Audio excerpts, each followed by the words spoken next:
Hello everybody and welcome to Locate a Locum's webinar on everything that you need to know about locuming. So joining us today we have Zaheer from Revise Pharma as our special guest, and then we also have Stevie from Locate a Locum. Stevie is going to be moderating the comments today, guys, so if you have any questions or anything, feel free to drop them in the comments below and we will get them answered. So how we're running today is getting started. So we're going to talk about everything you need to know about getting started with locuming. And oh, sorry guys, I just had a wee error message pop up here. Let me see. Don't worry about that one, Sarah. That's fine. It's just a standard message, so don't worry. I can pick it up. Okay, so that is brilliant. So we're going to talk about everything you need to know about getting started with locuming, how you can actually go about finding locum shifts and booking shifts. Then we're going to pass over to Zaheer, and he's going to give you some top tips from himself in terms of how he got started into locuming and some of the top tips of the trade in terms of how to succeed. Next is then we're going to talk about some different myths and misconceptions that people have surrounding locuming, any questions that we constantly get asked, we're going to answer here. And then lastly, we're going to finish with a wee bit of a Q&A, and we're going to answer all of your guys' questions as well. So first up, what do you want to get out of this webinar? Is there anything in particular that you want to know? What are you hoping to gain? Are you hoping to gain information about how it is you get started? Are you really just excited for Zaheer's tips about how to succeed at locuming?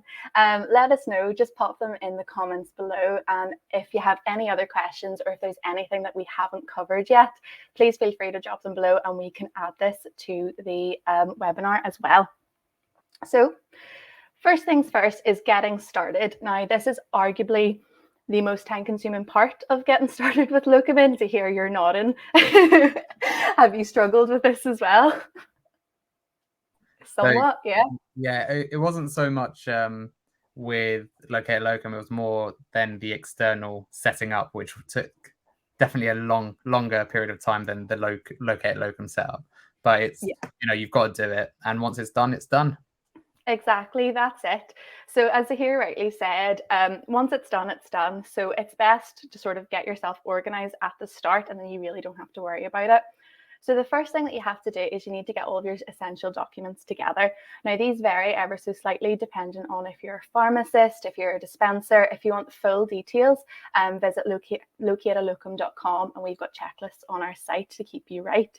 But what everyone is going to need is you're going to need your photographic ID. So that could be your passport, driving license, anything like that. Next thing that you're going to need to make sure you have is your indemnity insurance.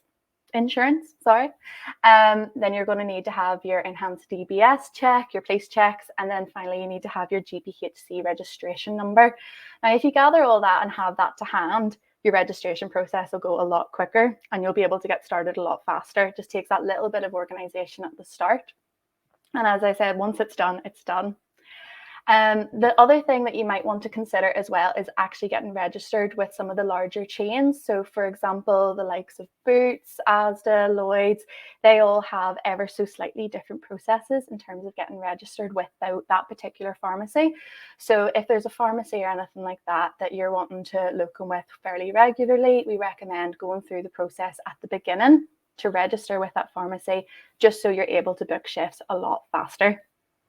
So that brings us on nicely to how you actually find shifts. So if you download Locate a Locum, we are actually the #1 Locum app for finding shifts in the UK, with over 100 5-star reviews across both Apple and Google Play Store. So it's really very, very straightforward. It's used by over 25,000 healthcare professionals across the UK, and we work with over 8,000 pharmacies. So there is a crazy amount of shifts. We're constantly adding. I think it's now about 12,000 shifts a week, Stevie, am I right? Yeah, at any one time there can be up to 100,000 shifts live on the platform. So pretty busy on there. And if you can set your filters and search for the ones that suit you best. Yeah, so there's absolutely no shortage of work whenever it comes to locuming, which is why everyone's looking to locum at the minute. So it's really straightforward in terms of how you get started with Locate a Locum. You download the app, You go through a very quick sign-up process. It literally takes about 30 seconds. As soon as you're signed up, you upload your documents, that's you ready to book. We have literally seen people download the app and book their first shift within about 5 minutes. So yeah, you can see on the screen here, you create your own profile. That's where you upload all of your documents. And then, as Stevie said before, you're able to go on, put in your filters, decide what radius, what area you're wanting to find shifts in, and book straight from the app, which is brilliant. So our next top tip for Locuming would be staying organized. That is arguably the hardest thing whenever you're going from store to store. You've got all these different start times and everything like that. So it can be really hard to stay on top of. So one of the things that we have created is a diary feature, which I'll actually just jump over so you can get a view of it here. So we have the diary feature on Locate a Locum that lets you populate any shifts that you have coming up. It gives you all the information about start times, end times. And what you can actually do is say if you also work other shifts, maybe 3 shifts for Locate a Locum and any other external shifts, you can have them all in the one place. And this is a really, really good track record, so you can always check when you're working. It also helps whenever it comes to the end of year because it can help you keep a track of your spending as well. And yeah, so again, really, really handy, just making sure I haven't missed anything there.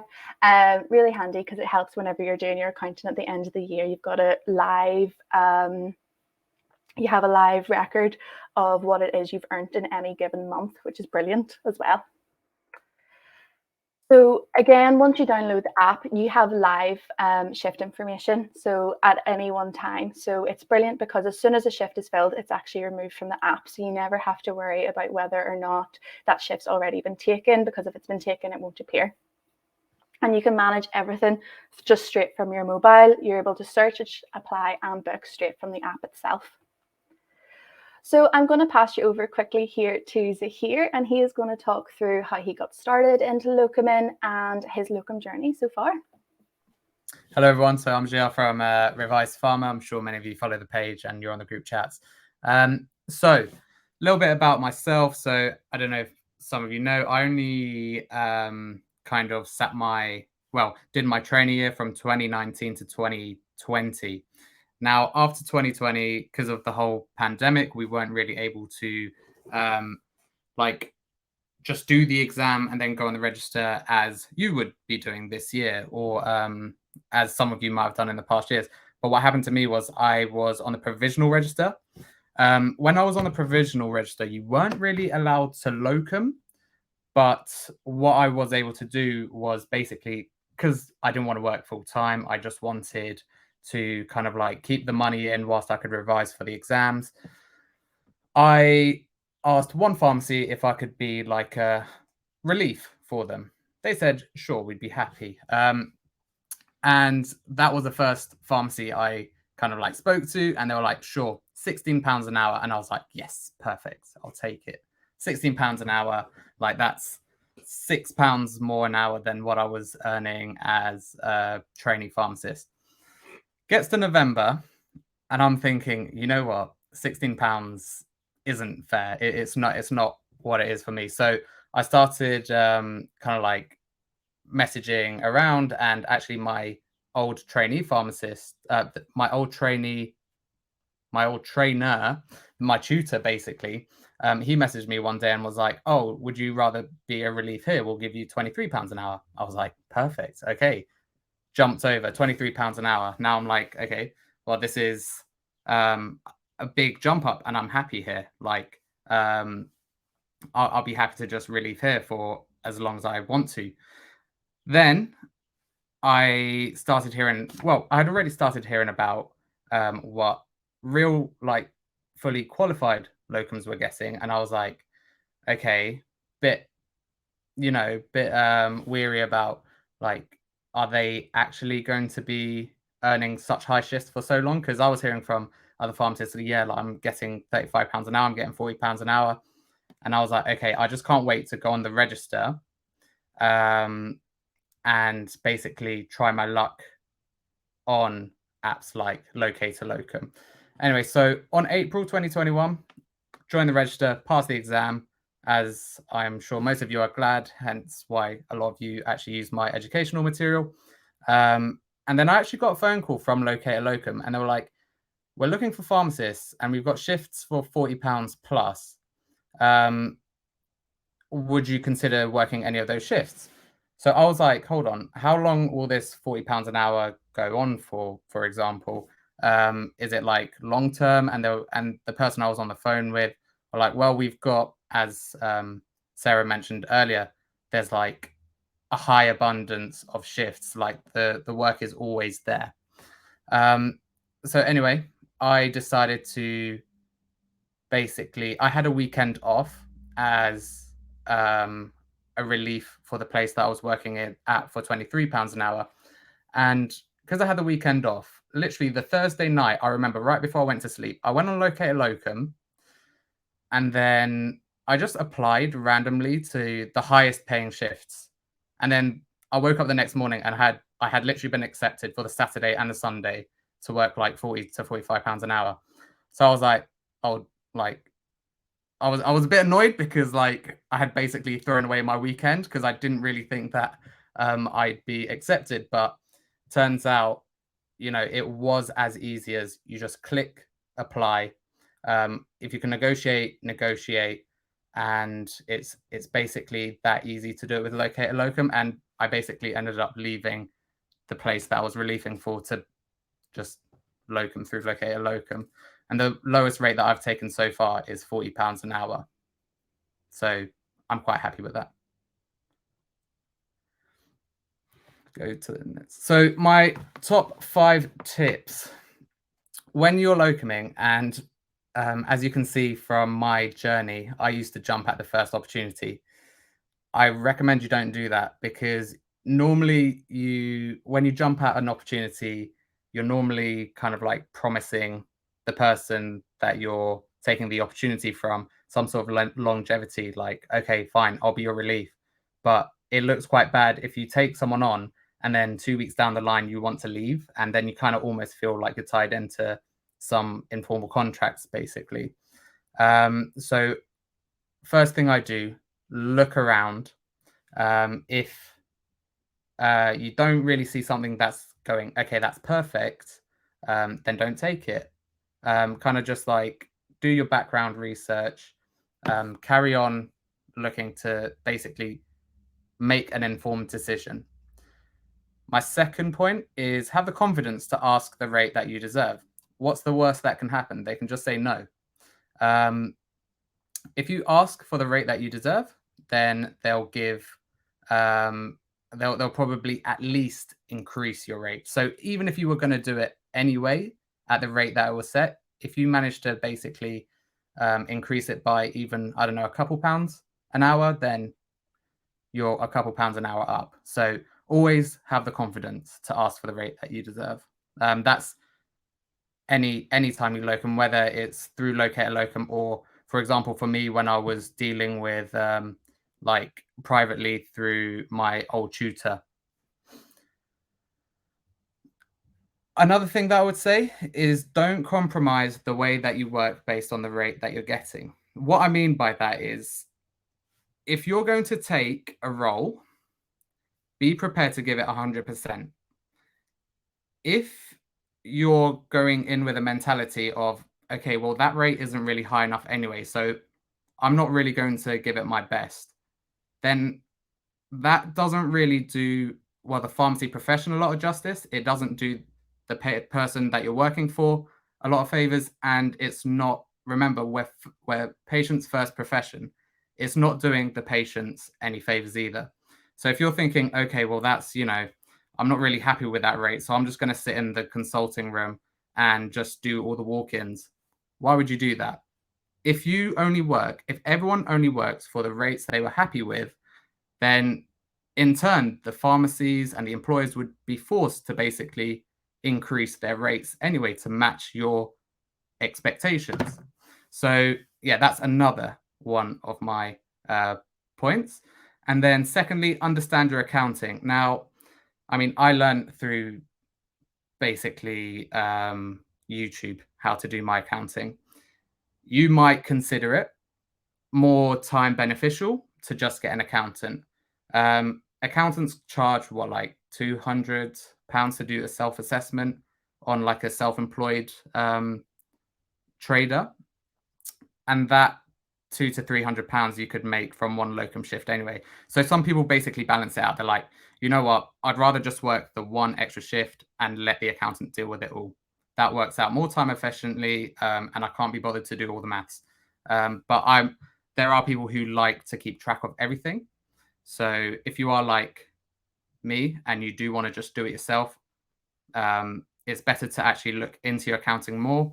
I mean, I've spoken with accountants so that they can give me tips for free. Normally they give you tips.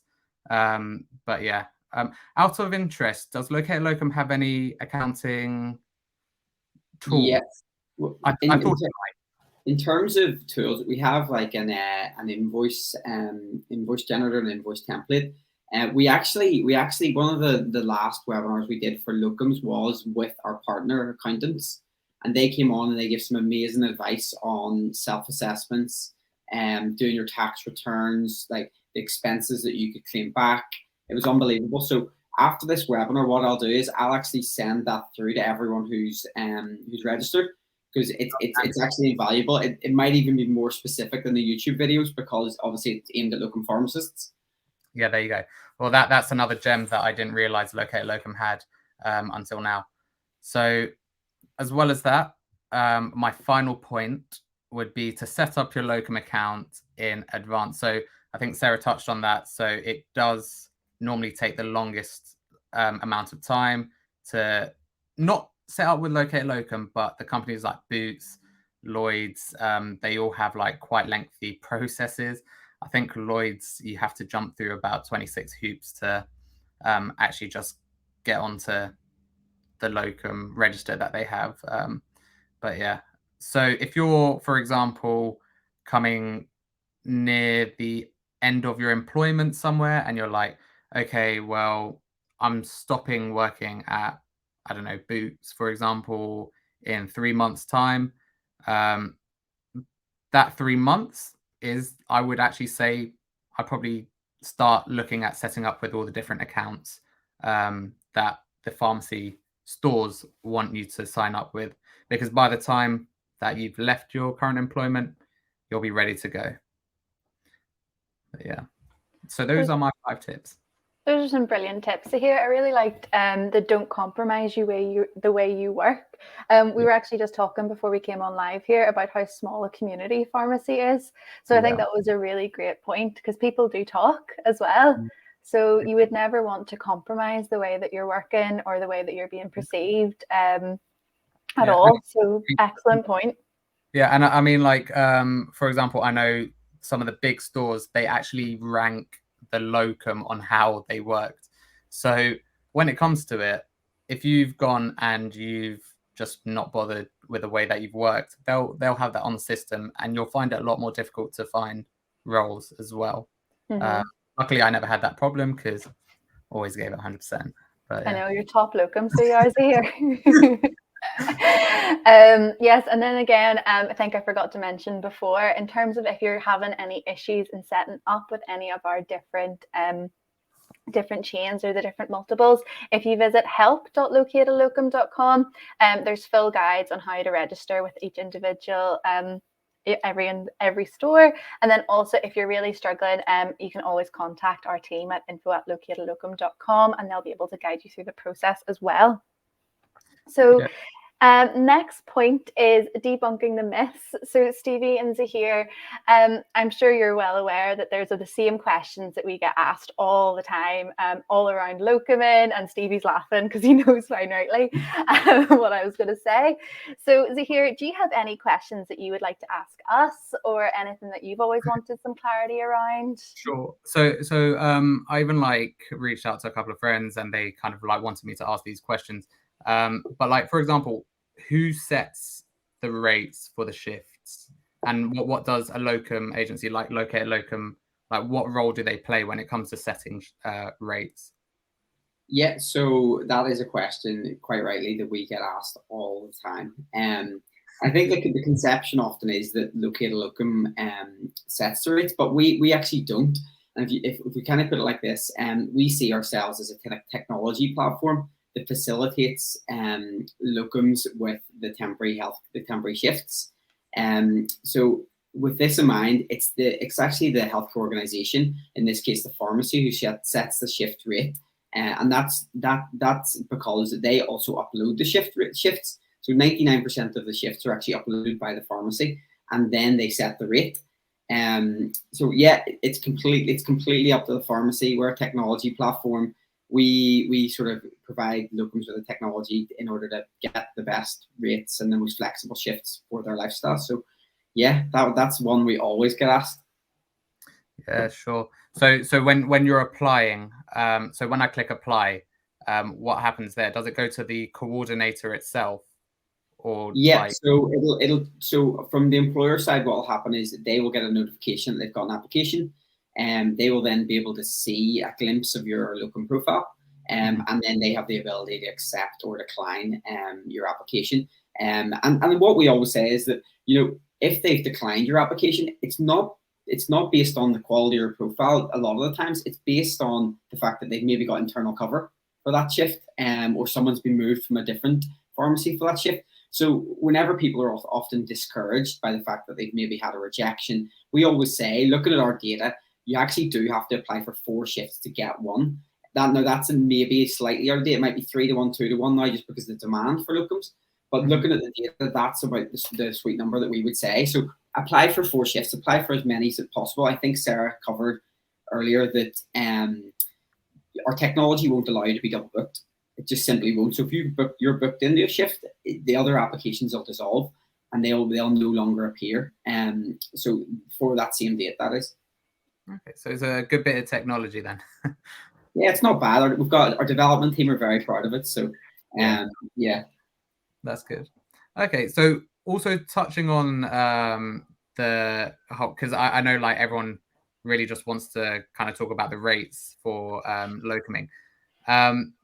So for example, how comes some of the rates on Locate Locum are sometimes, or they could even sometimes be higher than other locum agencies, and they can sometimes be lower than other locum agencies? Do you know why that might be? Yeah, again, that's a good question, and the really short answer is we don't know. Like I say before, it's the pharmacy who sets the rates, and 99% of the time, it's also the pharmacy who posts it. The reason I say 99% of the time is because 1% of the time, if someone has multiple rates, often we'll bulk upload them, or multiple shifts we'll bulk upload them, but it's based on their rate that they provide. So in terms of other agencies having different rates, both higher and lower, that could be down to multiple reasons. And I suppose I just can't comment on the other agencies, but I know that the pharmacy posts on our the shifts on our platform, and I'm not 100% why they would be different. They probably shouldn't be in most cases. Okay, so again, it's the coordinator on the opposite end. Exactly that. Okay, cool. And then this is probably the last question about rates anyway, but I know it's just such a like. No, it's a hot topic, and I completely understand all the questions. For sure. But like, so I remember sometimes I can negotiate on Locate Locum. Sometimes I just don't have the option. I feel like I know what you're going to tell me, and it's probably the coordinator at the opposite end who controls that. But could you like confirm or like go more into that? Like, how come sometimes you can negotiate and sometimes you can't? Yeah, so I'll elaborate a little bit on it. But firstly, sort of the background on the rate negotiation feature. So the rate negotiation feature actually came from Locums. So we did a survey at the end of 2019, and we produced the results in 2020. And it was actually requested as a feature by Locums. They said, why do we have to keep phoning and doing this telephone ping pong where we're phoning up, you're phoning the coordinator, we're phoning you back, and we're trying to organize the rate?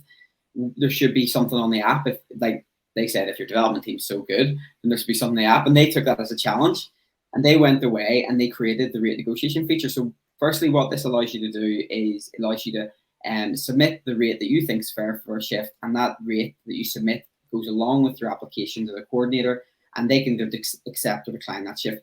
And again, this is something that whenever they post a shift, there's a tick box for the employer to say, do you want to negotiate? Do you want to enable negotiation? Yes or no? And they click yes or no. So again, completely sort of on the employer side, we provide the technology to give the employer the ability to do that. If they decide not to do that, I suppose that's on their side.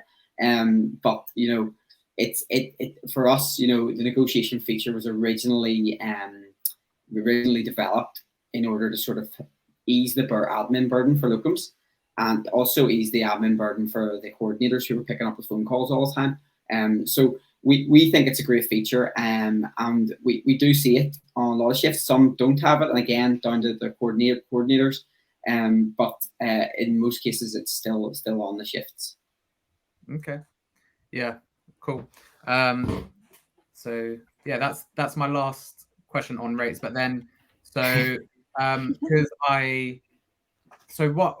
I've got I'm the admin for a few of the group chats, and then on the group chats, something that I see sometimes is, I don't know, company X hasn't paid me.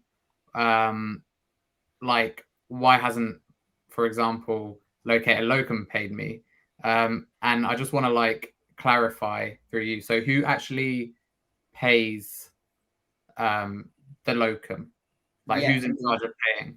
Yeah, so we get this one a lot, and you know, we have an internal team who get payment queries all the time, and if things are missed or invoices aren't left in store, and we always encourage people to look at locuming in different pharmacies, registering, getting paid help article, which Sarah, I'm sure you'll link after. This sort of details the payment terms of all the companies and how it's best to go about getting paid, and then it also details the escalation process. So short answer is the pharmacy pays the locum for the shift, but the longer answer is that there's a number of steps that you should ensure that you have in place post completing the shift to ensure you get your payment as quick as possible. And if you ever don't get paid, or it goes longer than you expect, without being paid, then we do have an internal compliance team who can potentially get an escalation process in place where you can go to someone maybe who's going to expedite it. But again, this could be more admin heavy then for you as a locum, in terms of you could just go direct through to the person. So what I would say is, yes, the pharmacy pays you, but it's all about ensuring that you've ticked everything off your checklist in order to make sure there's a really quick payment post shift. Yeah, and I suppose that's why one of my main tips is make sure you set everything up, because I think unfortunately most of the times that people don't get paid when they put in like an invoice, it's because they haven't done the real proper setup. Like I know even my sister, she did a locum shift for a company, and she was like, yeah, I just left them an invoice, and I was like, okay, cool, but did you do the registration process? And she was like, no, and I was like, okay, you probably won't be getting paid for a couple of weeks at least. I think it's probably worthwhile. Just post the webinar. I'll send it out, the registration process in our help guide for every one of the large multiples, as well as some independents and sort of medium-sized organizations. Because I think almost it's like you said, it's missed at times. People get excited by the actual shift, and then it's the stuff before that maybe just gets overlooked. So like I think these are all really great points, and the reason they're frequently asked questions because maybe they're not explained enough. So that's it. We're happy to go through them.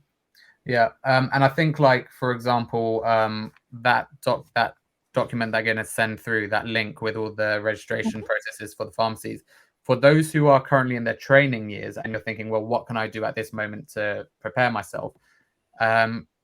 Most of the pharmacies will be asking for CPPE modules to be complete. And those are something that you guys can do from now to have ready, basically. I know Lloyd's has, like, I don't know, Stevie, do you know the exact number of that CPP stuff that Lloyd's want you to complete? It's quite a lot. Yeah, not off the top of my head, but it'll be on the articles that we can link through. So even because I know, like, you can't actually can you register if you don't have actual GPHC number to do locum shifts, or you won't be able to apply for you? On our platform, you can get your platform as ready as possible with pre-reg. You can sign up as a pre-reg and then switch over once you have your GPHC number. So, like, that's quite a good tip, because you can do all the administration stuff in terms of putting in your education, your personal details, your bank details, and things like that. And then whenever you get your GPHC, it's almost like day dot, you're ready to go. So that's quite a good one. It's just on the sign up, and you drop down to pre-reg. Oh, nice. Okay, so realistically, for those who are currently doing their trainee year, if they've got a few hours free, they could probably do the CPPE and then the Locum sign up stuff as well. But what do you know off the top of your head about, like, if they can kind of I might be putting you on the point here, but can they register for companies like Boots and Lloyd's as well whilst they're still pre-reg, or do they have to be GPHC? Yeah, I'm not 100%. Do you know what? I'll check with the compliance team. Who I don't want to say anything that isn't completely 100% accurate. So I'll check with the compliance team. And again, anyone who's on this email or on this, this event will send an email afterwards. But either way, like, there is something for trainees to be doing at the moment anyway, whether it's just sign up for Locum or the CPPE modules. The CPPE modules will probably take you most of the time, to be honest. So yeah. Get those done. Right, so those were all the questions I had for you. Yes. Wow. Brilliant, Zaheer. Thank you very much for that. I can also see that there is a flood of comments coming in, and there's loads of questions coming in, which is absolutely amazing, because we're just coming up to our Q&A session to round off the webinar here. So I'm going through here, and I actually saw a question there for you yourself, Zaheer. So this is from Charlene. She was asking, what area is it that you're actually locuming in? So I locum in, so I'm Croydon based, for those who know where Croydon is. Some of you might try to avoid it, but that's where I live. So I basically do Croydon and then anything south and kind of to the east. So because I bet you're asking, like, is he getting those kind of high shifts in an area near me? But yeah, so I was, I mean, like, even up to like South London, I was working and I was getting £40 an hour. But yeah, like Kent, I'll even go down to Crawley, Sussex area, and like towards Reading as well. So one thing that I would probably should have been another tip that I had is, if you can get a driving license, get a driving license, because that makes locuming a lot easier. It's not necessary, but it's just more convenient, I suppose. It's definitely convenient. I would agree with that, and like what we haven't touched on is that, you know, so on the Located Locum on our website and our app, we also offer stayaways. So if you do want to go away and do a block of shifts and like potentially have accommodation and travel paid, then you can do that. And like, there's some quite cool stayaways. Like there's one that comes up time and time again. It's the Isle of Skye. So if you actually do fancy a little trip away, you can maybe combine it with a holiday and actually do some shifts and get paid for your trip. Then that's a good tip as well. What it kind of comes down to, we do a rate study every year. So we actually collate all our data and we tell you the average rate by city in the UK. So we break down the top 50 cities in the UK and the surrounding areas, tell you the average rate. So it's like, if you want to put yourself in an area with less locums and less competition, then you're going to get a higher rate. And that's just the economics of supply and demand, and that's how it works. So as Zaheer says, if you get a driving license and you can travel to less densely populated areas, then you potentially get a higher rate. You know what, you're saying that, but like the option. So again, like Locum's got a really great app. So I remember I went back to where my university was for literally like a 3-day kind of trip. And one of the days I went on Filter, Norwich, did one locum shift, and that paid for my whole trip. So it's like a really, really handy thing to have, basically. Yeah. And just on that, while we're talking, I saw someone actually ask a question here, if I can bring it up, in terms of travel expenses and how easy it is in order to get some of your travel costs paid, in terms of if you decide to go away or move somewhere else as well. So Stevie? I think it varies shift to shift and organisation to organisation in terms of who pays expenses and mileage and things. It's all, so if you go onto the app, if you actually want to look at a shift and see if it does, you can go onto the app and in the shift detail page, it'll tell you if it does or not. So it like I said, there's hundreds of thousands of shifts on there. So it does vary from shift to shift. And again, probably like a supply and demand thing where if the demand's higher, they'll be willing to pay. So yeah, that I would say that. So yeah, varies. That answers the question. Yes, no, it does. Brilliant. Thank you so much. And I just saw someone say, if you want to give someone 5 top tips, what would they be? I think they must have missed your slides here. Someone joined in late. So once the webinar finishes, what we'll do is we'll actually send a link to it so you can go back and watch for anyone who joined late. You can go back and get the answers to those questions. Now, Stevie, did you see any other questions while you were looking at the comments? There's a good one here. Just I think it's are there many issues with staffing levels that you're aware of? Not sure. Do you mean in terms of like the number of pharmacists, or is that within stores? I'm not sure. Could you clarify that one, and we'll maybe come back to that? To be honest, though, if there are staffing level issues, I reckon if there are, it's more in the favor of the pharmacist that's trying to get the locum shift, because at the moment, like from literally what I'm seeing, everyone's trying to get out of community pharmacy, unfortunately. So the demand's quite high for locums, like because with PCN, is it PCN? Yeah, like PCN roles, GP pharmacists, all these roles opening up, like the demand has gone up for community pharmacy quite a lot. So if there are staffing levels, if that's what you meant, then it's very much in our favor, basically. Yeah. There's a really good question here on the e-systems. So if you haven't, what do you do in a pharmacy when you haven't used e-systems for?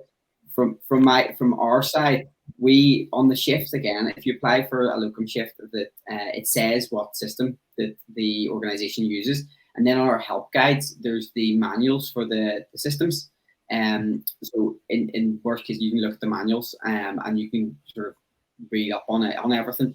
And there was actually a case a couple of months ago where someone that was doing a shift in a few months, and they didn't know, and I put them in contact with the actual software provider, and then they helped them get up to speed with YouTube videos and tutorials and things. So Zaheer, what's your thoughts on that? So in terms of like, so obviously you can kind of do all the pre-reading that you want as well, but when it comes to like actually so you can prepare yourself pretty decently through those guides and videos, but if you're still like not really confident, so what I did the first time I applied for a role with Boots, I had never used I think it's called Columbus, never used it before.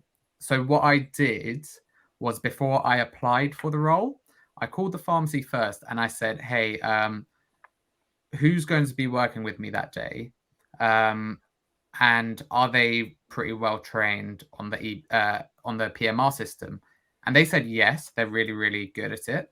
So what I did was, okay, I'll go, because if I don't know the PMR system, that person does. And all I literally did was ask as many questions as I could, try to like put that theory into practice as much as I could.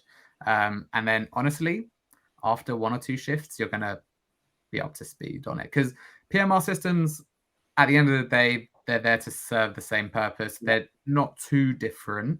It's just the interface which is different.